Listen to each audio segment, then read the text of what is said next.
안녕하세요. 오늘은 최근에 정신병원에서 사망한 사건이 있었지요. 그것에 대해서 한번 이야기를 나누고자 합니다. 이 환자분도 다이어트 약을 복용하다가 마약 중독까지 갔던 그런 환자입니다.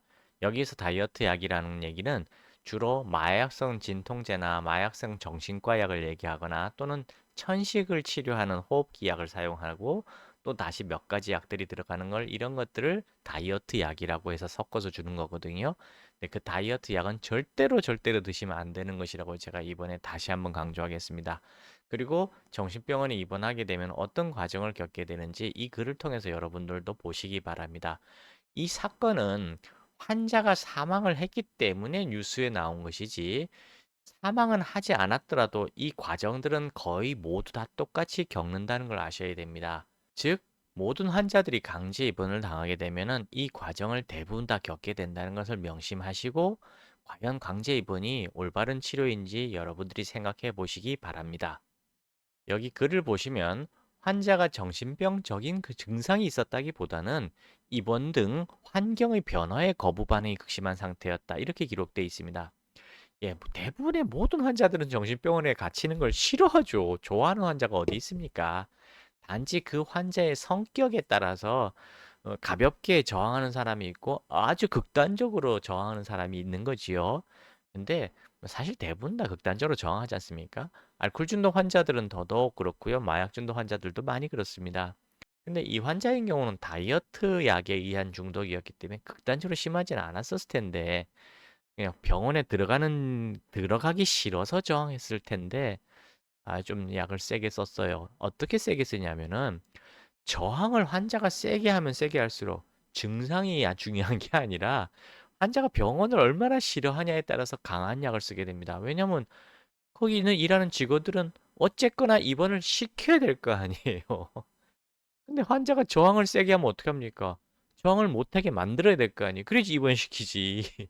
그래서 쓰는 게 코끼리 주사라는 거예요. 자, 여기 보면은 경찰도 크게 도움이 되지 않는다는 걸 알 수 있습니다. 여기 뭐냐면은 이번 첫날 박 씨는 경찰에 신고 전화를 하는 등 낯선 환경에 대한 강한 거부 반응을 보였다. 그러나 출동한 경찰은 면담 뒤 그냥 돌아갔고 피해자는 체념 상태로 입원을 받아들였다라고 되어 있습니다.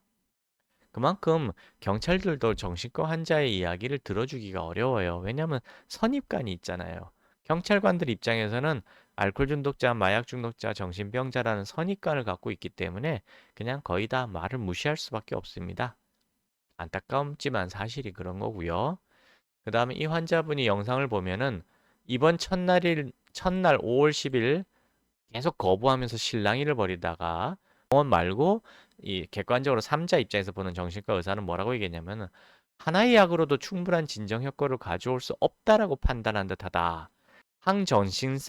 향정신성 약물이고 특히 리스펠도는 고효과의 제품이다. 근데 이런 약들을 섞어서 주사 만들면 코끼리조차 쓰러뜨릴 정도의 코끼리 주사가 만들어지는데 그만큼 강력한 약이며 당연히 부작용이 따른다. 이렇게 표현되어 있습니다. 예, 환자가 저항하면 저항할수록 강력한, 즉 코끼리 주사를 놔준다는 얘기입니다. 근데 이게 이 환자한테만 벌어진 일일까요? 생각해 보세요. 강제 입원이라는 거는 강제로 끌려와서 입원당하는 겁니다. 여기 보면 5월 14일 기록을 보면 횡설수설한다는 표현이 나오고 선망 증상도 있다. 그 어머니가 뭐라 했냐면 입원한 이후부터 딸 아이와의 전화 통화를 해보면 늘 정신이 혼미해 있었고 딱 한 번 면회를 했을 때는 비틀거리 정도였다라고 말했습니다. 이게 포인트예요. 힌트예요. 여러분들이 환자랑 전화 통화할 때 이런 증상이 나타난다면 약의 부작용이 극심하구나라는 걸 의심하셔야 됩니다. 환자 상태가 이상하거나 환자가 정신병이 들었구나 해서 환자 탓을 할 게 아니라 환자에게 쓴 약이 문제 있구나라는 걸 생각하셔야 됩니다. 근데 일반인들이 그런 거 생각할 수 있을까요? 모르니까. 그게 약에 의한 부작용이라는 걸 아시는 분들이 얼마나 되겠습니까? 없어요. 결국 이 환자는 배가 아프다고 아무리 호소했지만 그 직원들조차 환자의 말을 꾀병이나 연극으로 생각했기 때문에 선입관이죠. 그로 인해서 결국 환자는 사망하게 됐습니다. 그럼 이 환자만 이런 케이스, 아주 특별한 케이스일까요? 아닙니다. 여러분들이 모르시고 계시지만 여기 보면 2022년, 그러니까 2년 전이죠. 2년 반 됐습니다. 그때도 똑같은 사건이 있었습니다. 다른 병원이에요. 춘천의 정신병원인데 이 환자는 251시간 동안 강박 상태로 묶여 있었답니다. 이 자세로. 그랬다가 사망을 했죠. 이 환자도 코끼리 주사를 맞고 있었고요. 결국 이 환자는 사망했는데 사망의 원인이 병원의 문제가 아니라 그냥 환자가 사망할 병사로 처리되었었다고 합니다. 그래서 뭐 조사받고 했는데 의료진은 뭐 벌금 30만 원에 그냥 간단한 처분을 받았다 이런 기록들이 있어요. 자, 뭔 얘기를 하냐면은 여러분들은 강제 입원을 너무 쉽게 생각하시는 것 같습니다. 모르니까 그러시는 거 제가 충분히 이해되는데요. 거의 많이 겪게 됩니다. 근데 저 과정에서 환자의 뭐 인권은 얘기 안 하겠습니다만은 환자가 진실로 아프다는 것조차 선입관에 인해서 뭐 경찰이나 직원이나 다 선입관을 가질 수밖에 없잖아요. 선입관에 의해서 환자에 대해서 올바른 조치를 취하지 못하는 경우들이 많이 생겨요. 그러다 뭐 환자는 어떻게 생각하겠습니까? 다음에 퇴원한 뒤로 저 병원을 또 들어가고 싶겠어요? 절대로 안 들어가려고 합니다. 그래서 더 강하게 저항을 하죠. 더 강하게 저항하면 어떻게 해요? 예, 더 강하게 코끼리 주사를 놓게 됩니다. 점점 악순환이 되는 거예요.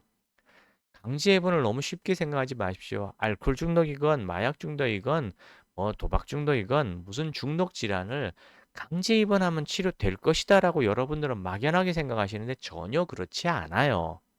강제 입원은 그냥 격리하는 겁니다. 이게 범죄면은 교도소에 격리할 텐데 이게 범죄가 아니라 질병이잖아요. 그러니까 재판받아서 교도소를 보낼 수가 없으니까 어떡합니까? 어쩔 수 없이 정신병원에 격리하는 것이지 이게 치료 목적이 아니에요. 근데 여러분들은 치료하면 다 낫는 병으로 알고 계시잖아요. 그거 속으신 겁니다. 다행히 알코올 중독은 알코올 해독 한약이 있어요. 알코올이란 마약 중독은 약물에 의한 부작용으로 오는 중독이기 때문에 한약으로 해독제가 있습니다. 양약으로는 아직 개발되지 않아 없지만 한약으로 분명히 있어요. 여러분들이 저의 말을 믿지 않아서 또는 다른 데서 아, 그 다 사기다. 뭐 한약으로 그런 게 어디 있냐.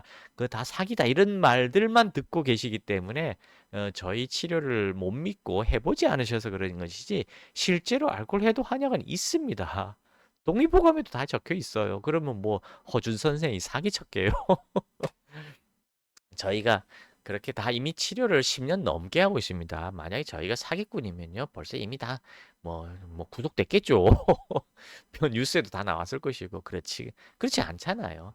저뿐만 아니라 전국에서 알코올 중독을 전문으로 치료하는 한의원이 한 4곳 정도 됩니다. 한 10년 이상 된 곳이 4곳 정도 되거든요. 그분들도 다 사기꾼이 아닙니다. 물론 100%다 치료할 수는 없지만, 분명한 거는 알코올 해독 한약은 효과가 분명히 아주 좋다는 거. 그거는 믿고 치료 받아보시길 권합니다. 감사합니다.